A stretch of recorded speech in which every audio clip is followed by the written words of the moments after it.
All right, we are back with top 4 here of our LC. We have some pretty familiar faces. We have Broberg here on Air Pumat going first because he's higher seed. And we have Tam Cardwell here on Earth Titan of Terror. Yeah. And I just get to talk about Pumat more, and I'm very excited. That's why we brought Kyle back on here. And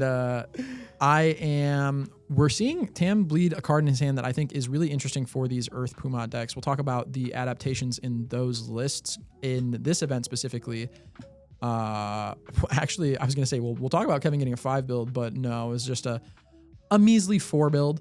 But Tam having an exam strategy in his hand, that in conjunction with Titan of Terror being able to no check required, play an attack very deep into their string, says that one that they play at the end has a bunch of stats on it if we just sacrifice our final exam or our exam strategy. And Tam showing the, I believe he reviewed or put back that card that he just drew for turn and then drew the same one. The illusion of choice, yeah. And couple weapon clashes. Yeah, a couple weapon clashes here. Tam's list has the manipulations of Zeke Jaeger in it, which is one of those 5 difficulty foundations. So Tam, I'm sure, hoping to check one of those. Unfortunately not, but Destructive Heat Ray in the discard pile does mean that we can turn off Kevin's reset. Kevin getting access to a little bit of extra information here on end step because of that. I believe Fight for Truth. Fight for Truth, yeah. I love that card. Yeah, that card is really cool. I think that card is super sick. It also reads, I think, Deadlock just win, basically, like probably half the time. Yeah. It's hard to hold that card for that long, but some of these decks are either going all in or are going really grindy, so it's just a nice little addition. Yeah, for sure. And we are seeing a shared DNA card here. We have the Hunter's Ally on Kevin's side, responding with the Pumat draw here. And we saw Kevin opt to take the Fearsome transformations from his Fight for Truth on the last end step. So he is using this as a development turn, pretty much really telegraphed in that regard. Getting our Team Hero 15, which is an ally, off of the Blitz on Hunters. Tam using this as another opportunity to develop as well, getting some weapon clash foundations down. And I'd be scared of a Titan of Terror with 6 cards in staging area. Yeah, and this build definitely highlights the difference between the two Pumats, where Hunter's Ally on these, like, not every turn feels as all in as the order one, where you get to, I'll build a foundation, I'll build a team hero, which does the same thing here. Yeah. And you do get the option to get those extra little cards out of your graveyard with Fight for Truth, and then we do get to see a breaker block here. Yeah, Tam very efficient with this punish, printing a power token, full blocking, and checking the manipulations of Zeke Jaeger. So if he wants to use next turn as another turn to develop, because Pumat's not putting up any mutant machines, we can do that as well. Oh, okay. A little cheeky found it. Goblin Bolt into, I like this play. That is really, really interesting. I like that. Using the foundation just to clear the breaker and then playing it on a 5 anyways. It's basically the same thing. It's pretty good here. Looking at a half block because we're not too far out of range of this being blockable, even just at the 8 speed. Oh, we actually deflected. I lied. Oh, okay. I forgot that card. I did not know that. Yeah. They aren't updating the, okay, I got it. We were looking at the Stream Life pad. Kevin is using his own app. So yeah, we see that was 7 damage coming through off of the deflect reset, it would appear. And we see Tam's entire stage -1 card face down right now. And that is because he's on Battle Aura Release. So this double weapons clash start, getting a huge payoff if we do end up finding that card. But just another little efficient thing to add to your strings when you are trying to play these exam strategies so that your strings aren't as brutal when you're trying to end on your form. So, yeah. And Battle Aura, just a bunch of damage, really efficient, and draws a card. So we talked about it earlier in other matches, specifically Phil's, where body language indicates a lot. These players both know each other. They've played against each other a bunch of times. Tam pounding the table here. I'm pretty sure on Kevin's side, he knows that Tam's hand is not particularly angry even after these setup turns. We see 1 attack in Tam's hand, so representing probably at most 2 attacks on this turn. Tam opting to just develop here, like we were saying. Now he has access to a Genghis Frog that he could choose to build instead of that manipulations of Zeke Jaeger, but we'll see what he decides to do here. He's well set up for the turn after this, but the turn after this might not exist when there's already a mutant machine in stage, and you're talking 6 foundations, a mutant machine, and a team hero? Yeah, I would not be comfortable even with a stage this wide on Tam's side. We do have that natural cover and 2 power tokens to fuel it, so on the Pumat side, we have to fight through 1 functional reset, and manipulations of Zeke Jaeger could be plus cards in hand. We have split body control, as another way to turn stuff off on our opponent's side. But yeah, like I said, I've played against Wub enough. I've played against you enough. I've played against Matt enough. I'm never comfortable against Pumat when they have one mutant machine in stage already. And especially when you're looking at the nice combination of weapon at the ready plus fearsome transformation yes. with the momentum. Yeah, that is like on-demand copy of kill your opponent when they have no blocks. Yep. It is really, really strong to be able to pick up those sword plays. And sometimes even being able to, in staging areas that are not as wide on Pumat's side of things, being able to use it to stack a good check. If you just have like a tech card that has a 5 check and you just need to pass one more attack to get there, not bad either. I think string that we're looking at here on Kevin's side is pretty guaranteed check-wise. I don't think it matters particularly in order to like guarantee checks. I don't think we're in jeopardy of failing our string at all with only 6 foundations. We see a Gunflame Feint, and we're using the Puma response here. I've been really liking Gunflame Feint this format. I think if you are playing Puma and you can play tension attacks, you just get so much more than it seems like you should. So yeah, if you can't get access to Bloodsucking Universe, Gunflame Feint is not even like a bad replacement. It's pretty comparable with what the decks are trying to do. Exactly. And especially on like doing like a halfway commit on that where you put like one set of mutant machine stats on it. If it's not blocked, you grease your next check, and that's pretty good when you are trying to subsist off of these smaller staging areas. So this is some pretty good damage represented if we want it to be. And it's also really low investment to not put any stats on it. But Kevin is opting to cash in the first mutant machine here. Not sure if we have another one yet, but on Tam's side of things, it doesn't look like we have a low block in our hand. That's the big part. Yeah, we are representing a half on this no matter what, but it feels really bad to half block stuff like that, and it feels really bad to not block at all against Gunflame, like we said, because of that check grease. Yep. It's a lose-lose situation on this, right? Yeah, it's not great. Cashing in on our stack here, we are representing a sword play. Yep, Tam's got to be quaking in his boots, living in fear of that one coming down the pipe. Now, you do have to answer the natural cover, or like the very powerful thing with sword play is, and we just see it right now. Okay. Yeah, I believe because our stage is so wide, Tam's cashing in the natural cover now because he has mid blocks. He's probably going to let this one hit him he's definitely going to let this one hit him for 1. And then we are possibly looking at being able to block the sword play, but that is a really, really tough block to pass, actually, if he has another mutant machine. That's the big part. If Kevin's sandbagging the mutant machine, I see. We might not even need it. We might not even need it, it looks like. But it's another one of those, and we talked about Bug Bite previously in these Pumat lists, but Queen of the Monsters is another one of these very, very high base damage attacks that there's the Dawning Horror, so we're finding another mutant machine. We're gonna figure it out. But just these really high base attacks in this deck where you're like, it's an 8 high.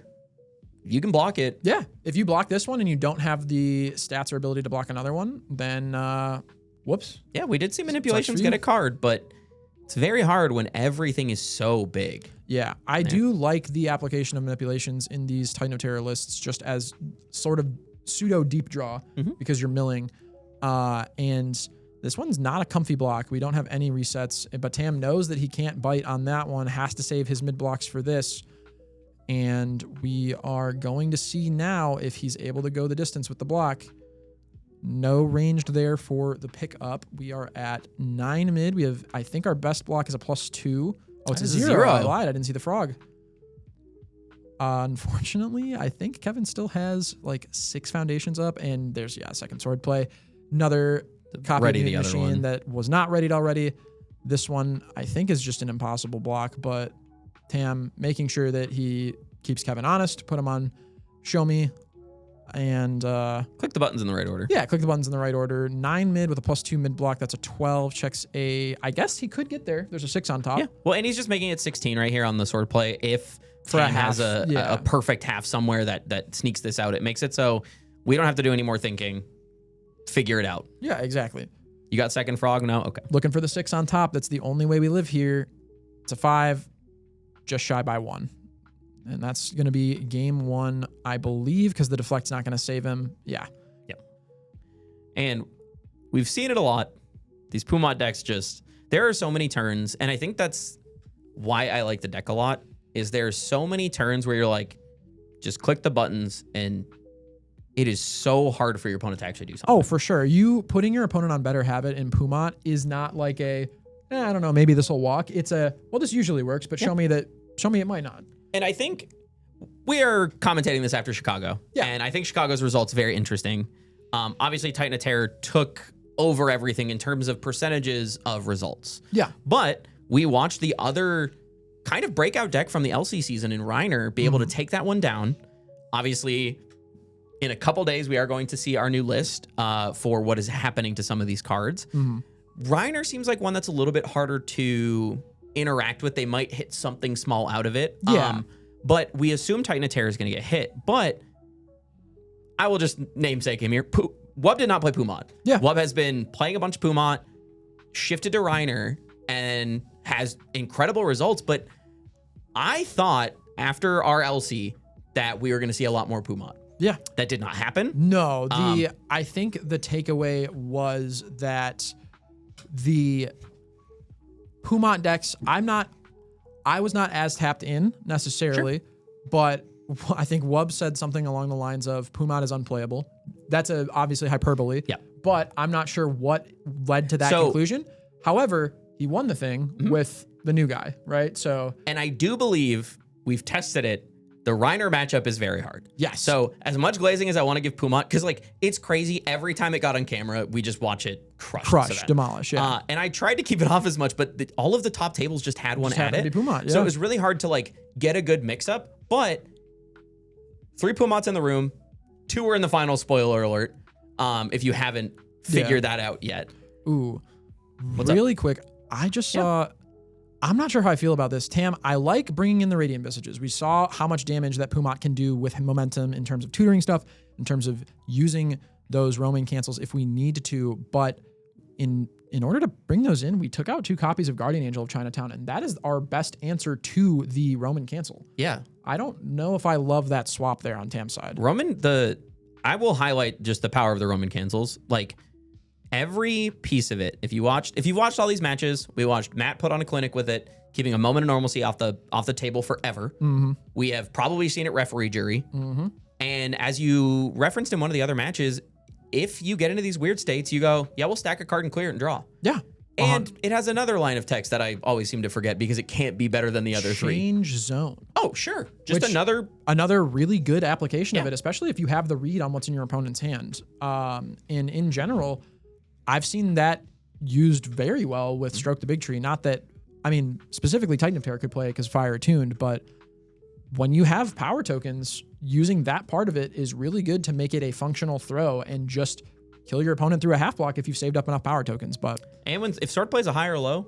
Sword Play is a... So it is a mid, but I'm saying if it's a high or low, I was gonna say, way better, right? Oh, for sure, yeah.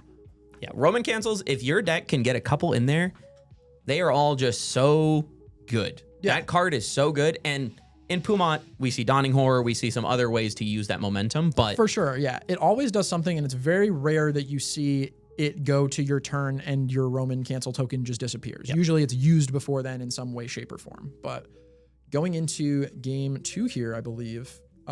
We have Titan of Terror on the play. Tam, looking at his hand here, looks like a minimum 3 build here. Tam might be looking to get a little bit greedier in terms of foundation order, but... I think you have to. Yeah, I think when you're down like this, I think you have to, but I like prioritizing the weapon clashes because that with any attack, and even without attacks, because you can form them from discard pile, is just +2 build.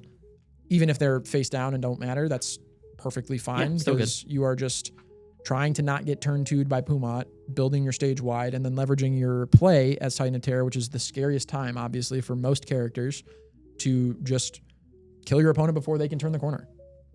And choosing to build the weapon clash over the exam strategy. I like that, especially considering we are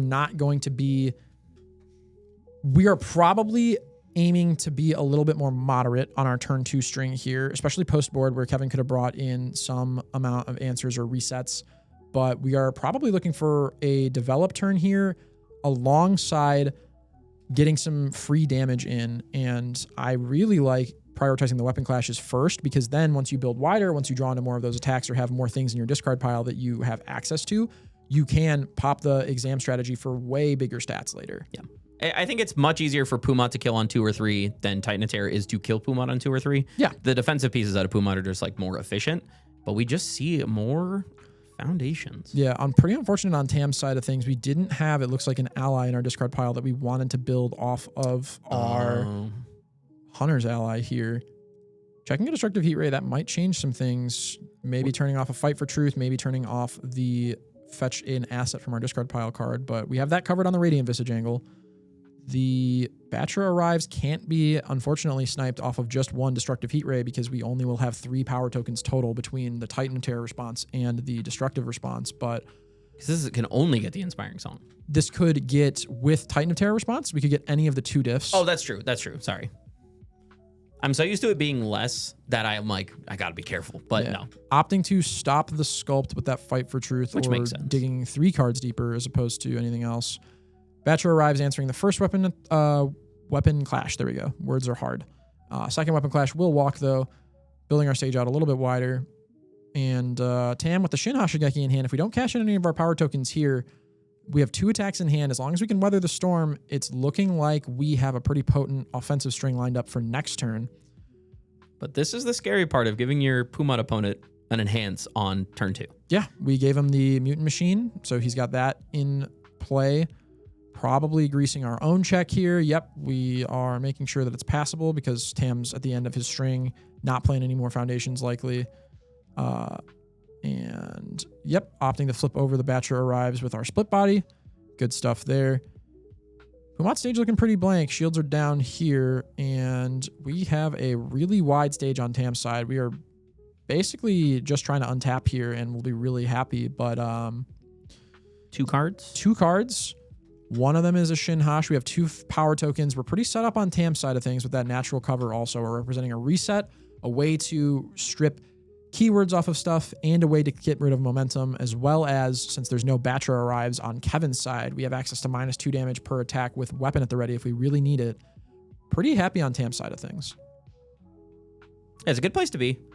Ideally, we'll see this game go pretty long, or Tam gets to go to their next turn and explode Kevin, yeah. or Tam explodes on this turn. We'll have to see. Broberg is thinking here, which is fair. Yeah, he's definitely recognized all the same things we've pointed out here on commentary. The bevy of defensive resources available to Tam. Seeing if, through the magic of Pumat, we can somehow make 28 damage appear. If we can answer the Dawning Horror, or not Dawning Horror, the natural cover, it's way easier. A Dawning Horror of the Mind, apparently. I think that's the one in stage, right? Yeah, that's Broberg's card. Yeah. That's the way to get second Mutant Machine if need be. I always forget the name of that one. It's so good. Ooh. Opting for another turn to develop that Cape of No Return, really good answer to Shin Hashigeki, which Kevin doesn't see yet, but will eventually. And whole stack of good defensive pieces. So. Yeah, and on demand with that weapon at the ready, the sword play I think we had earlier. I'm not sure if there's another tech, but we could also, I believe, since the Inventor's Creation is a tech, we could stack that and have an on-demand low block that can copy Breaker 2. So not bad there. Nope. And whatever we grab from discard, if we block with it and Tam gives us another enhanced step, we could just pick it back up with Airship. You got a lot of options here. The Airship Cape build, we were talking about like, well, if Tam goes to the next turn, how is Pumat not going to explode? Right. Those are 2 cards that make it very difficult. It's a pretty good way to do that. Yeah. And I like Kevin's play to just build the Cape normally here, not needing to do anything cute, anything cheeky. Keep all the cards that you have in your stage available and lose the weapon at the ready. Yeah. And Tam making sure that he's pretty sure that any of these that want to be blockable are blockable. So less value there in taking the, I cannot remember the name of that card. I want to call it Sniping Spy, but I'm pretty sure it's not. Rifle Arm. Rifle Arm. Don't worry, guys. Mitch is new. Yeah, I've never played before. Ooh, Breaker block. Breaker. Ouch. And without any investment on our minus speed. So tapping down to kind of just saying we really hope that Tam fails enough of these attacks or checks poorly on enough of them that we can be okay with our cape saving us from the last one. And our stage is pretty wide, but through a break or two, and if we're considering this, we might be stuffing our card pool for the rest of the string. Breaker. Did we get Breaker 3? Is that what it was? We did get Breaker 3. Oh, okay. Okay. Interesting. Did we run out of orange? Oh, no. I feel like we are okay. All right. We didn't we form the heat ray? We did form the heat ray. Okay. I think we're just trying to not give Kevin an opportunity to get any extra value out here. I guess, but that's an interesting line. I think that we're still probably not in the worst spot on Tam's side. We have, like we were talking about, Tam I think is also pointing it out right now, 3 to 4 different defensive resources here. We can print a lot of cards in hand, potentially off of the manipulations of Zeke. And now Kevin just has the puzzle to solve. All the pieces are in front of him. We just need to see if 26 is doable. It very much is, but like you're saying, the wall Tam has put up is very good. He's playing this matchup very defensively, which I think if you don't know the matchup, the Titan of Terror may feel like it's the aggro deck. Mm-hmm. I do not believe it has ever been. So good heads up play here for Tam to understand the position of how to be playing both of these sides of the matchup. It's much harder for you to kill than for Puma to kill. So for sure. Yeah. And leading with a tension attack here, Tam thinking a lot probably about peeling tension off of it just to deny that momentum for the Dawning Horror because Dawning Horror will get there before. Yeah. We have the Puma response first, making him tap down 2. So Kevin already has what he wants in his hand, or if he doesn't, he's comfortable with picking it up with the airship later. I think that checking poorly on the first attack is not the worst thing in the world because we have a foundation sideways that we can remove for Puma if we really want to, but we might just see this being used again later off of airship after we play another attack to generate the momentum needed for Dawning Horror. This could be how we start to chip away at what Tam's got available in stage here. Yep. That airship just coming in so clutch and getting the hit in, getting the plus check. Yeah, okay. We see a sword play here. We had our check grease from the Gunflame feint hitting, so it didn't even matter that we checked that 5 there. And like you said. Yeah. Re-ready that. Airship back our way to print momentum. And we have stats on that. So we're going to maybe see Tam jump here in terms of the natural cover or choose to wait and not invest it later. The problem, though, as we've seen in a couple of these lists with the Monster versus Machine, you don't really get to win that game of chicken. No. Because if you hold up your reset until their last attack, and their last attack is Monster versus Machine, you just die. So, scary spot to be in. Getting a little bit of extra damage in, eking that out by sacking the airship to the pristine sword play. We saw Matt do that earlier this tournament by sacking the Hidden Box. Yeah, it makes it really uncomfortable. Going down to 9, meaning that we don't even necessarily need to invest more resources like that into this. Very, very spooky here. I think Kevin's in a spot where if you grab a mutant machine off of this Dawning Horror, you can force the reset because that puts it to enough damage where I don't think you can live through a weapon clash sack, but you're forced the natural cover. And if Broguer's last card is just another sword play with another, it might just be lights out here. I think that is what it's looking like on our side of things. Body language just makes me feel like that's what's happening. Yeah, body language makes me feel like that's what's happening. Unfortunately, Radiant Visage not being able to profitably interact with Tension Blitz because first Enhance is on Kevin's side of things. And yeah, we are putting this at reset me or die stats. And unfortunately, if this is only a damage reset, we still, since we have we put him to low enough that if he resets the damage on this and we just use the pristine swordplay on any of our assets, we can represent lethal through the weapon clash. So very masterfully played. I don't think 11 mid is blockable here. No. Very good sequencing here. Yeah. By Kevin. And we see why he took the time. And this is kind of like a good example of when to be using your clock, when to not be, when it is okay to sit back and go, okay, there's the sequence here. We have the double sword play and the airship. Yeah. What line is the safest to play around the reset? And like you're saying, mutant machine first, let them put it back to 1 and then go, actually, here's 7 more. Yeah. Making sure to put it at enough stats that it's functionally unblockable and it kills them. You just sit there patiently and pass until your opponent uses their reset. Then use your sword play. Boom. There we go. I think the only combination of things that he could have to make this livable. Yeah, no, there's not represented. I didn't enough see deflect. one. I don't think I don't think there would have been anything. If he had a frog in his hand, maybe he could have passed an 11 block, checking a 5, tapping all the way out. Oh, that's true. Yeah, double sword play kind of does it. You hit him with the sorry. Yeah, double sword play kind of does it on its own. It was telegraphed in the fact that Pumat's response on that turn was not to dig deeper, but to commit 2 of Tam's foundations, make those blocks at the end of that string impossible, and walk away with the game, taking Kevin to finals, where unfortunately we don't have that video because he and our boy Matt split in finals. Pumat v Pumat in the finals. Best deck at our event. At our event. I will say best deck at our event.